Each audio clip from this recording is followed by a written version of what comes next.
Hey, thanks for clicking on this channel. It's Brian's Funhouse. We're going to talk some music today. I'd like to thank a list of all the sponsors and donations that came through this last month.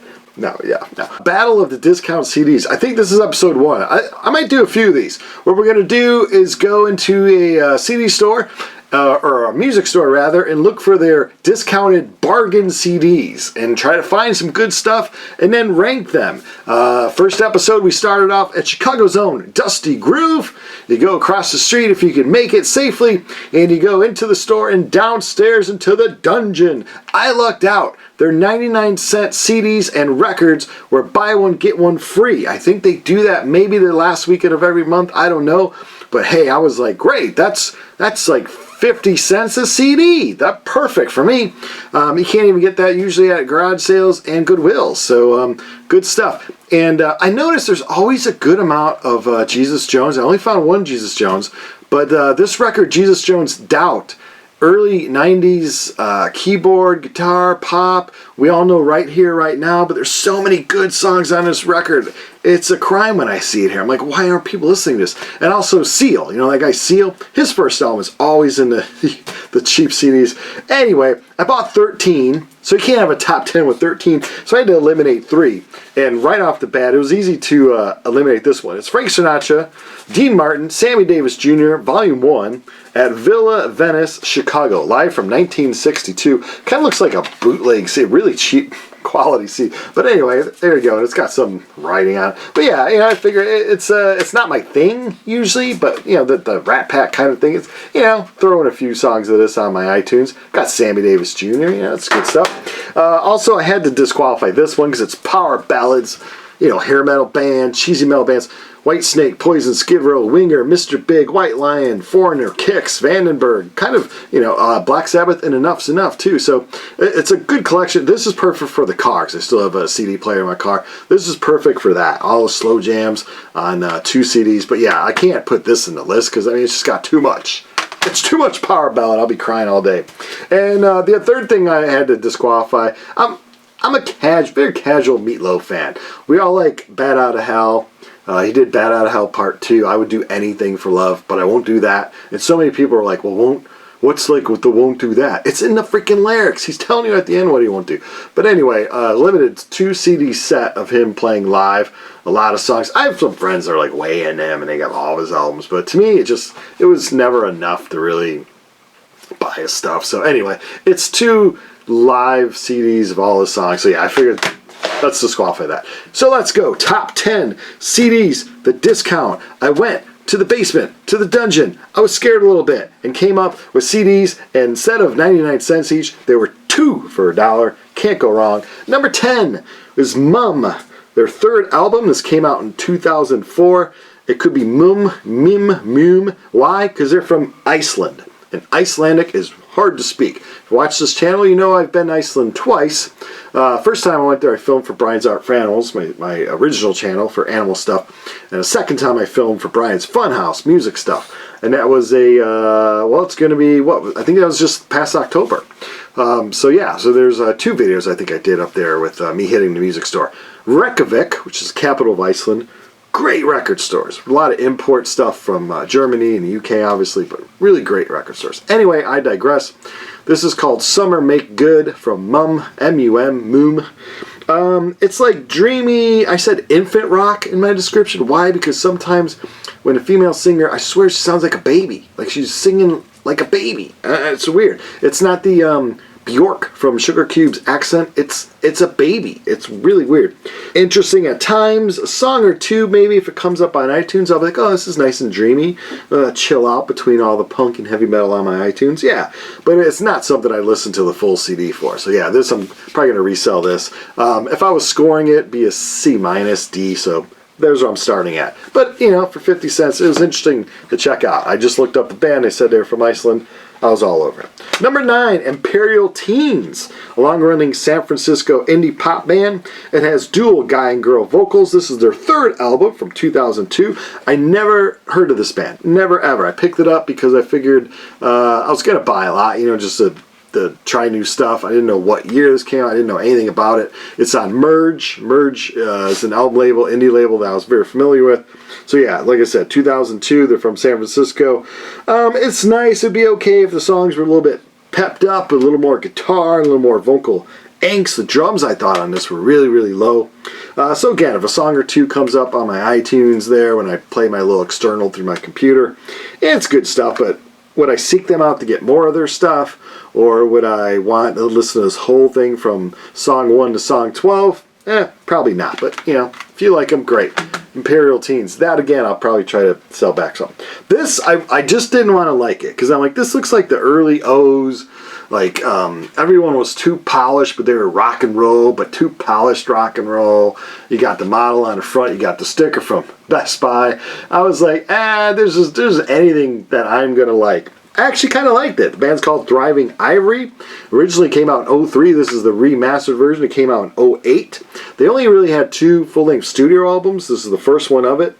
It's one of these, like, piano, guitar, not too abrasive rock, you know. It's kind of like, you know, no one in the band sticks out. There could be a million bands that look all GQ and look all pretty for their picture there. It doesn't really, it's not dirty enough.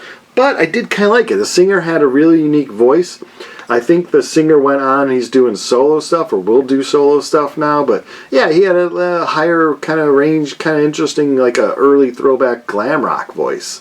Not the hair metal glam rock, the era before that glam rock voice. But yeah, it's nothing great, but it's good. I may keep it, because I may delve into it and try to find a little more. All these I just listened to like 2 times, so I wasn't really paying that much attention. Number 7, very familiar with this guy. Loved all the movies, and that's the thing with it. The movies like Caddyshack, Top Gun, the stuff that I'm really familiar with, I loved it, and the songs that really weren't big hits, like I love Winnie Pooh, but the Pooh's Corner song didn't really do good, so that's why it's a little higher up on the list. Mr. Kenny Loggins, of course, who I'm talking about. It's got some absolutely feel-good jams. You know, like I said, they're the soundtrack songs. It's got a lot of sleeper tunes on this. There's 15 songs on here. It does feature Steve Perry, ex-Journey, on the song Don't Fight It. I saw that on, I think they have video, but it came up on my YouTube not too long ago, and I never realized that Steve Perry worked with Mr. Kenny Loggins. I'm alright, don't you forget about me, and everybody cut foot loose. Yeah, Kenny Loggins. Yesterday, today, and tomorrow. This is on the border. From here on in, it's on the border if I'm going to keep these CDs or sell them back. Of course, vinyl prices are astronomical. CD, they say it's coming back. So I have a lot of CDs that I don't need to own. Like, you know, I don't know, maybe like 2,000 CDs or like 1,500. For sure, I'd want to keep the majority of my CDs, but I do have a good stack that when CDs you'll get $2 or $3 for, I'm willing to bring to a store and get rid of. This may be right on the fence of something, you know, because you can't ever trust your external hard drive to last forever, because if I lost all the songs, I would probably want a few of those, so I'd probably want to go back and get that CD. Anyway, number 6, 10,000 Maniacs. You don't get 9,999 Maniacs with this band. You get 10,000 Maniacs. From 1992, their 5th and last with Natalie Merchant. She's the only one I can name from the band. Her voice, it's kind of like jangly alternative pop, mumble jumble, you know. You can never really know when a word stops or starts, or there's no good pronunciation. Yeah, it's her style of singing. They kind of like Bob Dylan if he was a chick. I don't know. But yeah, we've all heard These Are Days. That's a big hit from this song. It's a big hit from the band. I don't think they really had any bigger hits than These Are Days. Yeah, Natalie Merchant, interesting. I never got into her solo stuff because MTV would always play her solo stuff. And I just, it's the last record. I don't even know how it made it up 6. But it did. I don't know. I guess it's got cool, weird, early 90s cover art or something. Number 5, from Minnesota. The first of 6 of their albums so far. And they're going to put one out. They just kind of reformed in 2025. I've seen this band twice at Riot Fest. And twice they were like, this is our final show. They're almost like the Kiss of the indie pop world or something. They're coming back all the time. Motion City soundtrack from Minnesota. Like I said, their first of 6. Saw them twice, like I said, Riot Fest, upbeat rock. Some people call it pop punk. This is usually when the fans do like an album rank, they'll put this number 1 or 2. So this is a well-received album amongst the Motion City soundtrack fans. This is called I Am the Movie. Yeah, I like it. I mean, it's like I said, it's not. If it was a band opening for it, I'd be happy. I wouldn't go see this band headline. I wouldn't pay that much to go see them headline. But if they're at a festival or the opening band for something, yeah, I'll check it out. It's good stuff. Good catchy stuff. This band, I always thought I kind of didn't like them. They're like, oh yeah, I heard that. I don't really like them. I heard about. Oh my God, cat and dog fighting with the camera tripod right there. You break this camera, you guys are paying for it. You don't have jobs, so I don't know how that's going to work out. Taking Back Sunday, new again. This, for Taking Back Sunday fans, actually gets ranked close to their worst albums. This is, of course, Taking Back Sunday is from New York. This is their 4th from 2009. Their first 2 albums were on Victory, which is an indie, but kind of like a big label from Chicago. This is the 2nd for Warner Brothers, so they were playing with the big boys on this one. Of course, that's why it's got the more cleaned up commercially sound. I like it. And even though, like, you know, it's amongst their fans, not one of their great ones. For a rock band, some people would call them emo rock or pop punk. I get all okay. To me, it was a simple rock band. I liked it. And I think the more I listen to it, the more I may like it. So I may start telling people, because I've seen this band. I saw 2 songs at Riot Fest, walked by, and they always draw a big crowd. I'm a little jealous of that, you know. You're like, man, you guys get a big crowd. I can never be in bands that get big crowds, but yeah, Taking Back Sunday. I wouldn't say I'm a big fan of theirs, but I'll be like, yeah, I like them. I like that New Again CD. That's 99 cents. Good stuff. Good rock and roll there. Number 3. Now we're getting into the top 3, and all 3 of these CDs, I would gladly say I would pay $6 or even more for, and here I got them for 50 cents each. That's why you go to discount CD bins. Even the vinyl heads. I love vinyl, obviously. But, you know, we're all about music. Am I going to seek this stuff on vinyl and pay $30 for or whatever they would charge? No. CD, 50 cents. Heck yeah, all day long. Oh, Mr. Dizzy Dean from Brittany Fox. You know, Girls School. What else did he have? Long Way from Home. You know, that scratchy glam rock voice. You know, it's like, you know, you don't talk like that, but they're putting on that glam rock persona. Black Eyed Susan, Electric Rattlebone. Sasha Kitty making a non-appearance because I just pushed her. They were only a band for 2 years. He left Brittany Fox. He said, I'm not doing that. I'm going to do this, which is really similar to Brittany Fox. Although he doesn't sing as scratchy of a voice as he did with Brittany Fox. He's trying to be more bluesy. Now, this is my problem with bluesy, heavy metal, pop metal, bluesy stuff. Everyone tries to do it. It's cute for a song or two on a full-length record. But if I want blues, I'm going to listen to the blues, especially growing up in Chicago where I really know some good blues. So I don't want to hear heavy metal guys doing like, oh, now. It grows, what's the phrase? It gets old fast, I would say. So like I said, song or two, but this is pretty much the whole album. They're doing bluesy rock. I'm sure when they interviewed him for the thing, he probably said, you know, this is more what I want to do. It's not that commercial hair metal stuff. I don't know, I'm just putting words in his mouth. He's probably like, this is more sincere. This is more gritty blues stuff. Well, when this came out in 91, no one wanted to hear heavy metal stuff anymore. So Black Eyed Susan is probably why they only lasted 2 years. But yeah, this is a band because I get into that hair metal void or hair metal, I don't know, where I have to get everything hair metal, just listen to it. I would have bought this for sure just because it's the guy from Brittany Fox. Am I a big Brittany Fox fan? No, but whatever. Hair metal.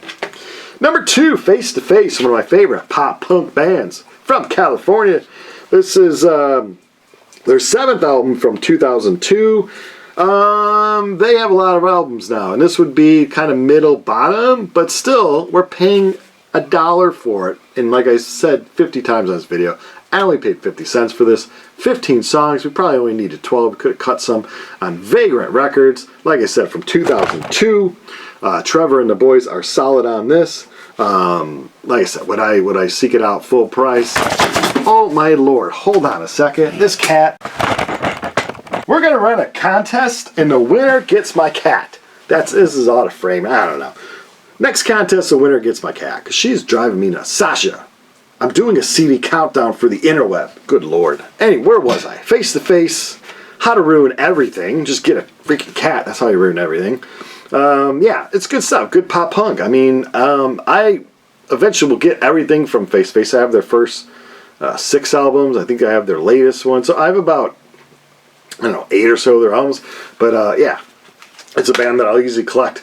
And if you watch my, which nobody did, top concerts of 2024, up at the top is Face to Face. Put on a phenomenal show.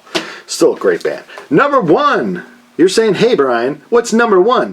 What did you pay 99 cents, no, 50 cents for that you love more than anything? And this I've had on vinyl forever. I've known about this band. My first rock concert ever was Chicago Fest. I watched this band USSA or USSA, I believe, which was a morph after this band. Opened up for Cheap Trick. Had a great time. Sasha, if you touch this camera again. Off Broadway, On. Great album. Finally got it on CD. It goes for more than a few bucks, so save myself some cash. We all know Stay in Time and Full Moon Turn Your Head Around. Oh, Cliff Johnson passed a few years ago, and I'll tell you, even at the end of his life, his voice was still strong as ever. Great. He's got some Cliff Johnson solo CDs. He was in some other things. But anyway, Off Broadway, this is On. This is their debut. I think they have 3 albums proper. Power Pop Perfection from Oak Park, Illinois, I believe, just the suburbs outside of Chicago. And yeah, I was happy to see this, because this is something you usually see in the CDs. You don't find this in a discount, Ben. No, this ain't discount. This is number 1 on my top 10 list. This is Power Pop Perfection of, what am I calling this? The Battle of the Bargain Bin CDs. Probably something like that. Thanks for watching.